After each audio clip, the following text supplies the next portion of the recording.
देख रहे हैं यूपी इंडिया न्यूज।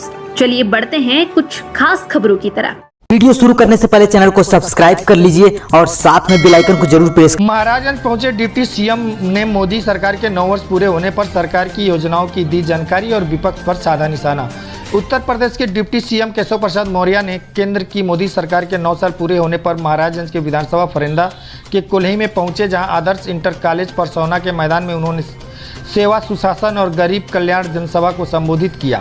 जनसभा को संबोधित करते हुए उन्होंने कहा कि केंद्र की मोदी सरकार ने अपने 9 वर्ष के कार्यकालों में जनता को तमाम योजनाओं के जरिए लाभ पहुंचाने का कार्य किया है। वहीं उन्होंने विपक्ष पर जमकर हमला बोला। डिप्टी सीएम ने कहा कि महाराजगंज पिछली सरकारों में सबसे पिछड़ा इलाका था, मगर जब से 2014 से केंद्र में नरेंद्र मोदी की सरकार और प्रदेश में योगी की सरकार आई है, महाराजगंज में विकास दिख रहा है। और उन्होंने बताया कि केंद्र के 9 सालों में मोदी सरकार गरीब, किसान तथा युवाओं को रोजगार के लिए मसीहा बनकर आई है। युवाओं को रोजगार से लेकर किसानों को सम्मान निधि दे रही है। इसके अलावा डायरेक्ट बेनिफिट योजना के तहत यह पैसा सीधे लाभार्थी के खाते में पहुंच जा रहा है, मगर पिछली सरकार इन पैसों को बंदरबाट हो जाता था।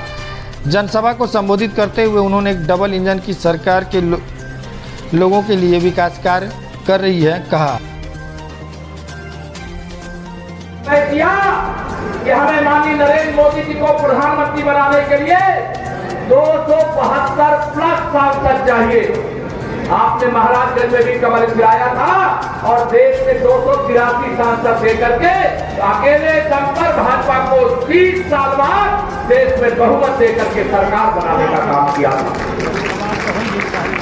2017 का विधानसभा चुनाव आया, मैं वंदन करना चाहता हूँ, आपको अभिनंदन करना चाहता हूँ। उस समय मुझे प्रदेश अध्यक्ष के नाते जिम्मेदारी मिली थी। आप सब लोगों ने उत्तर प्रदेश में 40 विधायकों से 325 विधायक बना करके देने का काम किया। इसके लिए मैं आपको वंदन अभिनंदन करता हूँ। 2019 में लोकसभा चुनाव आया और ये सपा बसपा कांग्रेस वाले एक हो गए।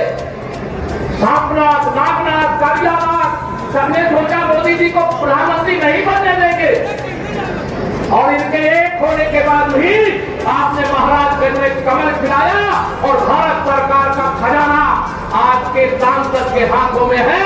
इसके इसका गौरव आप सबके आशीर्वाद से मिला है। मेरे भाइयों बहनों, जिंदाबाद जिंदाबाद, जिंदाबाद जिंदाबाद। प्रदेश की 350 से अधिक सीटें भाजपा जीतेगी।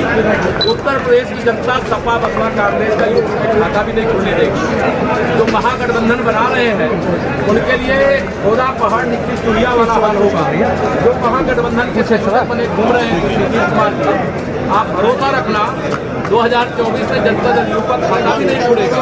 और जो श्री अखिलेश यादव जी 80 सीटों का अहंकार दिखा रहे हैं, उनका भी मुझे उत्तर प्रदेश में खाता खुलता नजर नहीं आ रहा। मंत्री जी, अखिलेश यादव का कहना है 2014 में भाजपा आई थी, लेकिन 2024 में भाजपा जाएगी।